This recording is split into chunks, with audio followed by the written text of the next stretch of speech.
two United States Navy EA-18G Growler jets, sophisticated frontline electronic warfare aircraft, collided mid-air on Sunday at the Gunfighter Skies Air Show at Mountain Home Air Force Base in Idaho.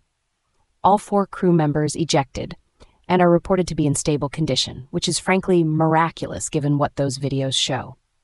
The base was locked down, the show canceled, and 2 aircraft worth somewhere north of $130 million are now wreckage on the ground.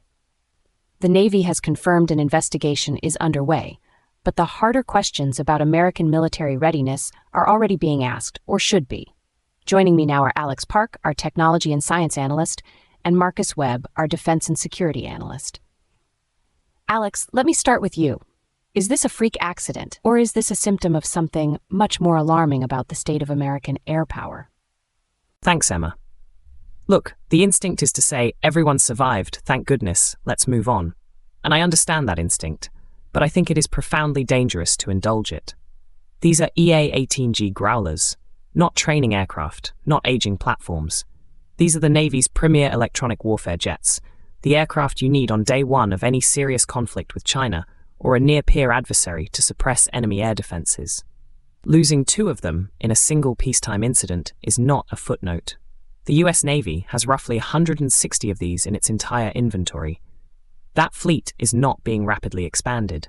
And when you look at what the GAO and Pentagon readiness reports have been saying for years, below target availability rates, maintenance backlogs, parts shortages, you have to ask whether this collision is the visible tip of a much larger readiness iceberg.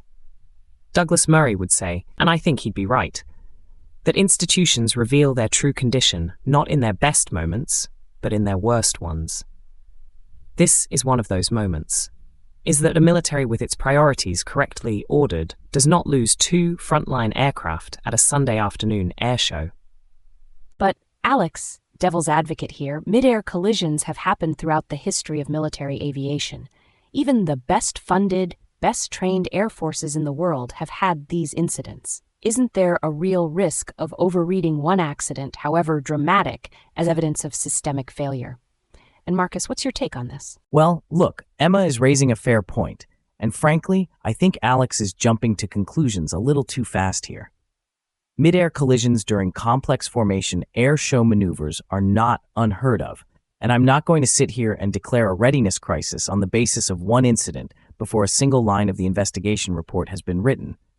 What I will say is this: the data does give me pause. The 2017 Fitzgerald and McCain collisions, 17 dead, were traced to systemic training failures in the surface Navy. That should be a standing reminder that when the military closes ranks and manages messaging, the real problems don't get fixed.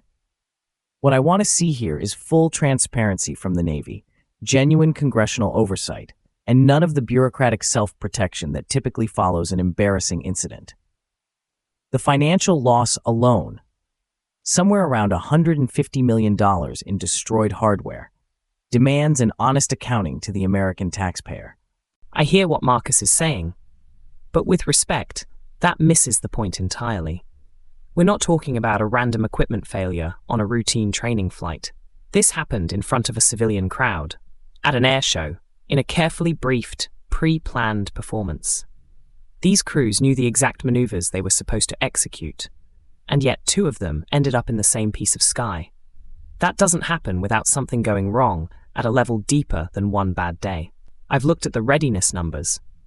Naval aviation squadrons have been operating below target thresholds. Training hours have been compressed. Parts availability has been a documented headache. You do not get to dismiss those data points just because the investigation hasn't reported yet. Tucker Carlson has been hammering this point for years, that when you divide institutional attention and compress training budgets, you get outcomes. This is an outcome. Here's what I want to know, because both of you keep gesturing at the investigation as the crucial next step. But we've seen how these Pentagon investigations play out. Months of silence, heavily redacted reports, no one held accountable. Where does this actually go from here? And does Congress have either the appetite or the access to force genuine answers? Marcus, where do you see this playing out? The way I see this playing out, the Navy's initial investigation findings will take 3 to 6 months, and the first instinct of the institutional bureaucracy will be to frame this as a procedural anomaly, identify a narrow technical or communications failure, implement a targeted fix, and declare the matter resolved. That is almost certainly not the full story, and the risk is that a compliant media lets them get away with it. The key watchdog here has to be Congress, specifically Senator Tom Cotton and the Senate Armed Services Committee. Cotton has shown he's willing to ask the questions that make Pentagon officials uncomfortable. If he and his colleagues don't press hard and publicly for the readiness data underlying this incident, not just the accident report, but the broader aviation availability numbers, then this becomes another managed embarrassment rather than a genuine accountability moment.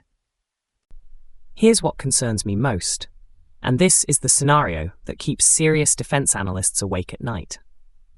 If this investigation produces the narrow, self-protective findings Marcus is describing, and if the readiness issues that may underlie this accident are not addressed, then the trajectory suggests the next significant failure will not be at a Sunday afternoon air show in front of families eating hot dogs. It will be in a contested environment, over the Taiwan Strait, or in the Persian Gulf, or wherever the next serious confrontation with a near-peer adversary occurs. And at that point, the cost will not be measured in dollars or in embarrassing video footage. History tells us that militaries which do not honestly diagnose their peacetime failures tend to discover their full magnitude in combat. That is the real stakes here, and everyone from the Secretary of the Navy down to the congressional oversight committees needs to understand that. Alex Park and Marcus Webb, genuinely important analysis, and it's clear this story is far from over. 2 growlers in the Idaho dirt is the visible part. What's beneath the surface is the question that matters. The crews survived. Now, let's find out if the institution has the honesty to do the same.